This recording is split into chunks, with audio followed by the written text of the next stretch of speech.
Hello everyone. आज हम discuss करेंगे वाइगॉस्की की थ्योरी के कुछ इंपॉर्टेंट एमसीक्यूज। सबसे पहले है हमारे पास according to Vygotsky learning is. Vygotsky के अकॉर्डिंग लर्निंग क्या है? ऑप्शंस है हमारे पास an individual activity, positive activity, conditioned activity या सोशल एक्टिविटी। तो जैसा कि हमने वाइगॉस्की की थ्योरी में पढ़ा है, जो बच्चे हैं वो एक दूसरे से और सोशली इंटरेक्ट करके चीज़ों को समझते हैं, तो इसका आंसर है fourth, a social activity. Next is Vygotsky's concept of private speech refers to। अब प्राइवेट स्पीच जैसा कि मैंने आपको बताया था, इसमें क्या होता है, बच्चा खुद से बात करके खुद ही चीज़ों को सीखने की कोशिश करता है, खुद को खुद ही गाइड करता है। बच्चा 3 से 7 साल की उम्र में प्राइवेट स्पीच सीख जाता है। तो इसका आंसर है first option, children self talk that guide thinking and action. Third question is, the constructivist theory of Vygotsky has given emphasis on dash learning process. Options है आपके पास cognitive, affective, social and moral. Right option is social.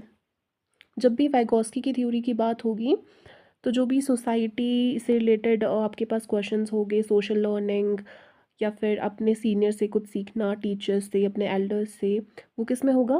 Vygotsky की theory में। Okay.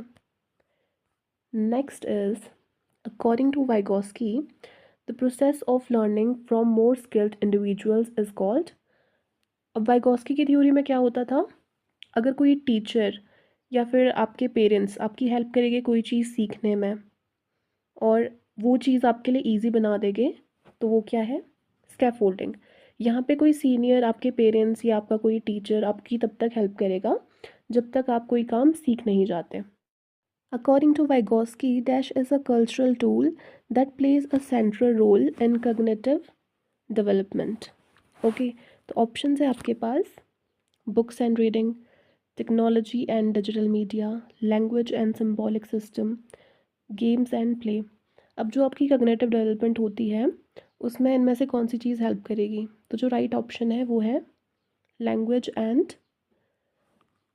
Symbolic system.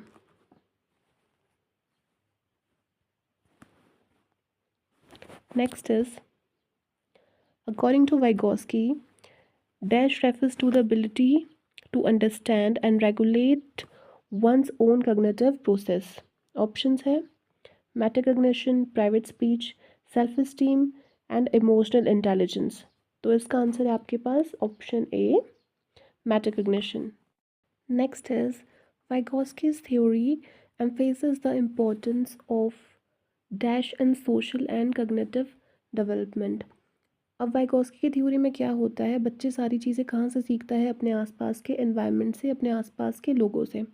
तो जो options आपके पास है वो है emotional intelligence, moral reasoning, self regulation, cultural value and norms. तो इसका राइट ऑप्शन क्या होगा आपके पास? Option number fourth, cultural values and norms. According to Vygotsky, dash refers to the skill and knowledge that a child can accomplish independently।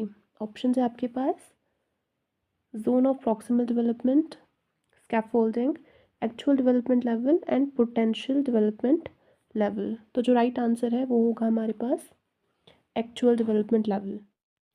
Next question is, the gap between what a child can do independently and what they can do with the help and guidance of adults or more capable peers is called।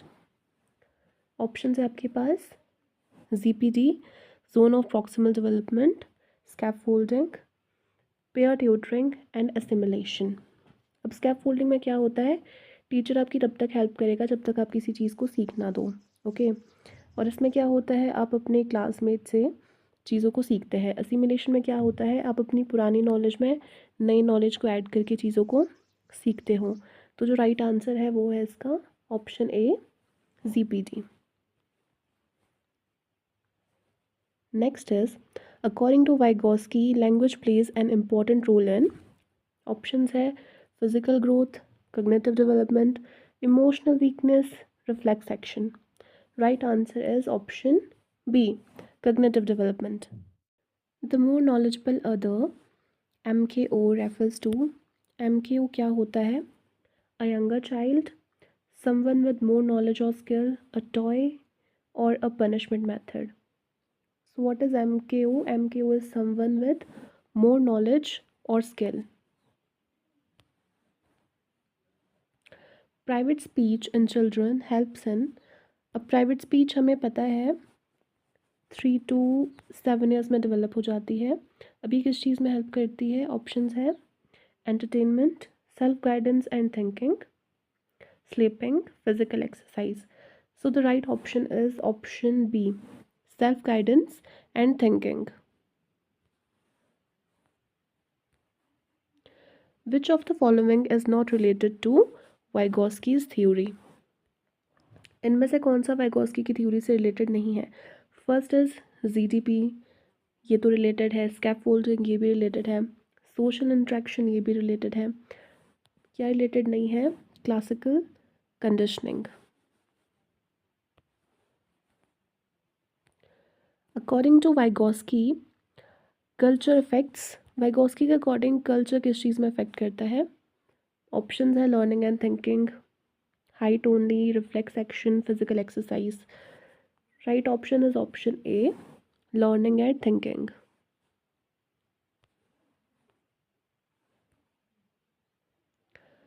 Which type of speech develops first according to Vygotsky? सबसे पहले कौन सी speech develop होती है? Inner, private, social या silent? तो सबसे पहले होती है सोशल स्पीच. जब बच्चा 2 साल का होता है तो उसे सोशल स्पीच आ जाती है. सेकंड नंबर पे आती है हमारी प्राइवेट स्पीच, जो कि होती है 3 से 7 साल की. और लास्ट में होती है हमारी इनर या फिर साइलेंट स्पीच 7 से ज़्यादा ईयर्स के बाद.